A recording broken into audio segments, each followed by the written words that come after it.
सिंह साहब, आप जरा कोर्ट को बताएंगे कि अगला क्रिकेट वर्ल्ड कप कौन जीतेगा? ये किस तरह का सवाल हुआ भाई वकील साहब? ठीक है जज साहब, कुछ और पूछ लो। अच्छा सिंह साहब, क्या आप कोर्ट को बता सकते हैं कि अगले इलेक्शन में आम आदमी पार्टी को कितनी सीट्स मिलेंगी? दिमाग पगला गया। मैं वैसे तो हिंसावादी इंसान हूँ सिंह साहब, लेकिन एक बार ना लॉ कॉलेज में एक 6 फुट 8 इंच के लौंडे ने मुझसे बदतमीजी से बात की थी। माँ कसम, यहाँ कान के नीचे घुसट मारा था, उठा नहीं 22 दिन तक बिस्तर से। अगर यकीन ना हो तो बात तो सबसे कुछ नहीं। वकील साहब देखो आराम से, कोर्ट सवाल करो, बवाल क्यों कर रहे हो यहाँ पर? हाँ सरकार ये मुझे पागल कह रहा है, बदतमीजी से बात कर रहा है। सिंह साहब क्यों कर रहे हो आप बदतमीजी से बात?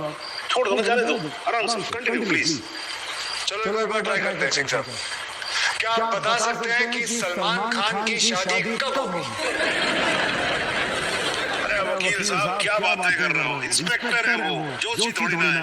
अगर ये जोशी नहीं है तो फिर इन्हें कैसे पता था कि ठीक सुबह 6:45 पे इकबाल को पेशाब आएगा? कैसे पता था जब उनको पेशाब आएगा तो गाड़ी गोमती नदी का पुल क्रॉस कर रही होगी?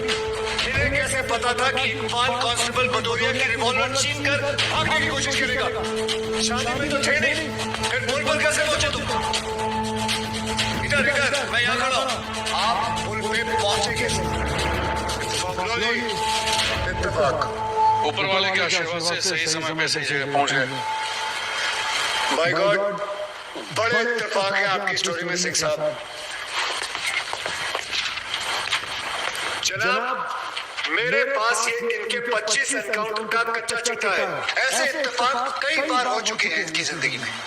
अपराधी गोली चलाने वाला होता है कि पहुंच जाते हैं शक्तिमान बनकर, और सिर्फ लखनऊ में नहीं बल्कि दूसरे शहरों में भी। जनाब,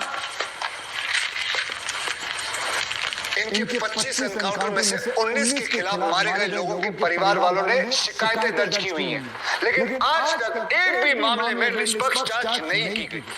एंटी करप्शन ब्यूरो की एक रिपोर्ट के मुताबिक इनकी 28 करोड़ की संपत्ति होने का शक है, लेकिन वो भी जांच भी नहीं पूरी कर पाए, पहले ही बंद कर दिया उन्होंने।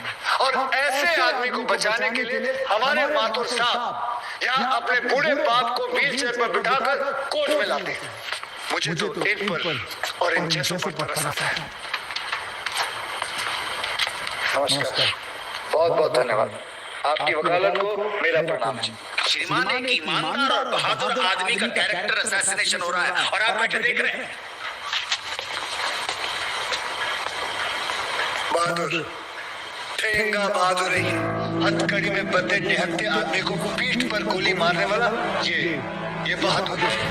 35,000 तनख्वाह पाने वाला 28 करोड़ का मालिक ईमानदार।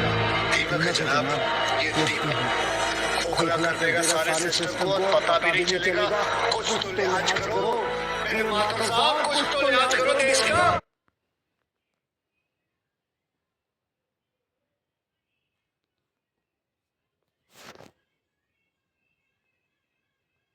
और पता भी नहीं चलेगा, कुछ तो लिहाज करो मेरे माता साहब, कुछ तो लिहाज करो देश का।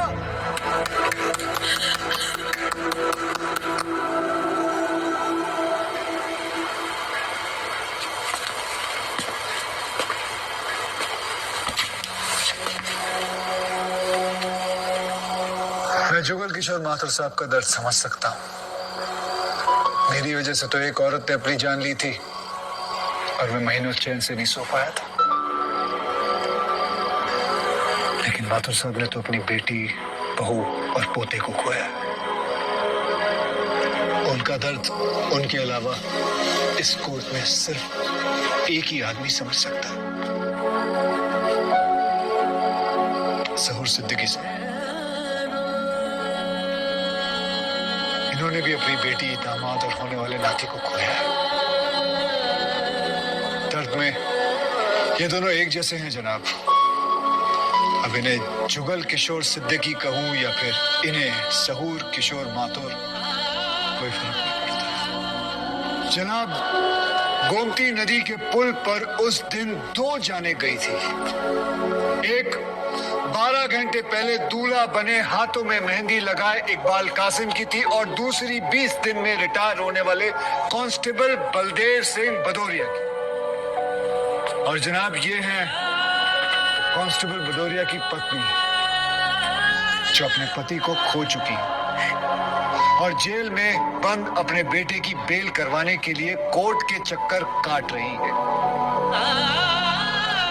अब इन्हें क्या कहेंगे माथुर साहब?